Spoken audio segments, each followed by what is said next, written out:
On this episode, I'm going to be showing off a new Zone Mortalis tile that I just finished.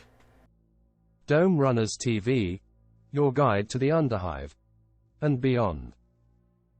Hey there, scabby scummers and gangers. Crimson Oracle here with another episode of Dome Runners TV, and today we are going to be looking at a Zone Mortalis tile that I just finished the other day. It was a build that was 2 years in the making. I just sort of got to like the 60% mark on this thing, and it just sat for 2 years, and I was working on other things. I've done tons of other terrains since. For some reason, it was just sort of I was stuck, and finally Inktober kind of got my momentum going, and I managed to get through it.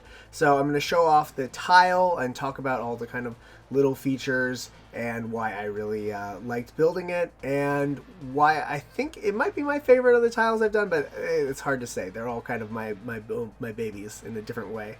So we'll kind of talk about it and try to figure out exactly what it is that makes this tile tick. So with that, let's first have a little interruption from Wally, and then on to the show. If you like our content, don't forget to like and subscribe, and for as little as $2 a month you can become a patron and help support the show. This is my 9th Zone Mortalis tile. As you can see up here, there are some tiles that I haven't gone over in this program yet, but which I will be showing off in the near future. I am very, I try to put a lot of thought into kind of what I do with each of these tiles and create something that kind of tells a story.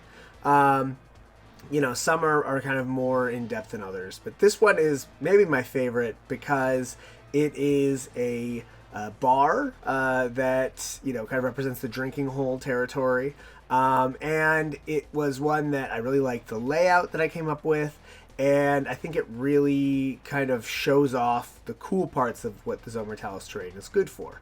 There's also like a few little features that I really like, and in general, it's a fun build. So let's go through it.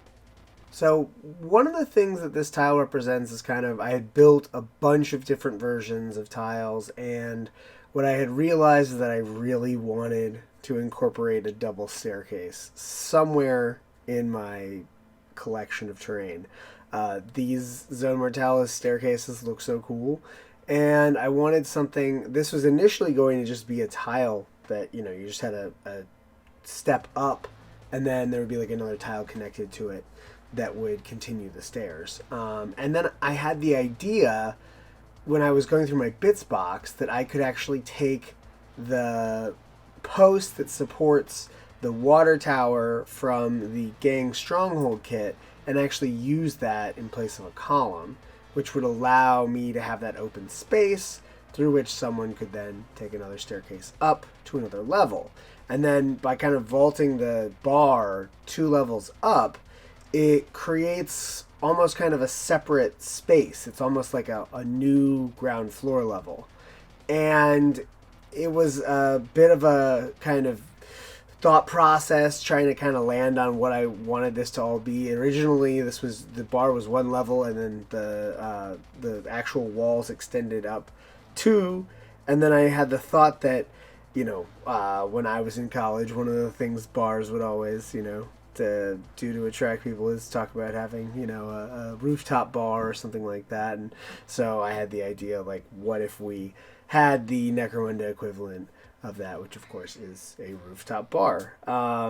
And, well, obviously not rooftop, but it's the top floor is the bar, and it's got a balcony, and it looks down on the rest of the map. So the actual bar itself was mostly fantasy bits that I found, because at the time I didn't really have good parts for a sci-fi bar, but I now actually have a lot of STLs for doing that kind of theme, and I didn't wind up using them for this, so that's kind of ironic, but I'll get around to doing a few other bars.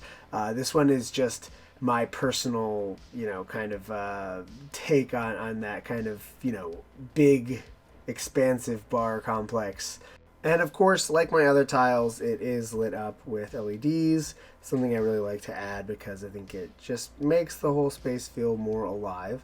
This one, I had to be kind of, a little bit janky with where I put the battery pack. It's mounted underneath one of the floors by a magnet because unfortunately for this particular location, there wasn't an open column or closed column that I could use.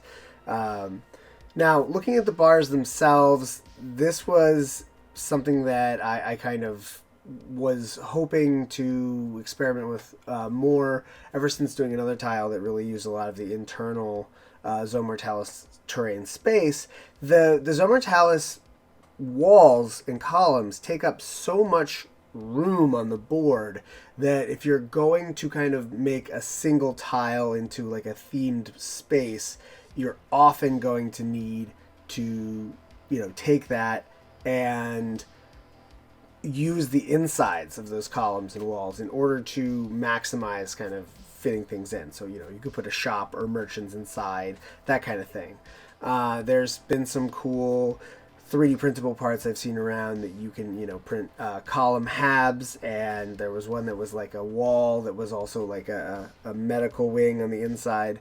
And that kind of thing, I think, really makes that any space that you can find as valuable kind of Necromunda feel very, very real. So, in general, I think that this is definitely a good approach to maximizing kind of the thematic elements while not detracting from the playability.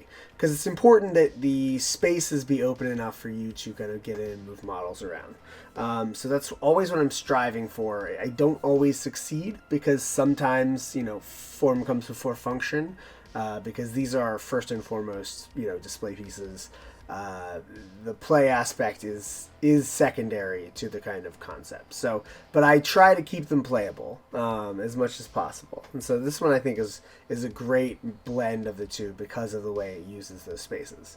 And then the last thing about this particular build that I am really I find to be really fun is obviously you can see it's the Viper Pit Lounge.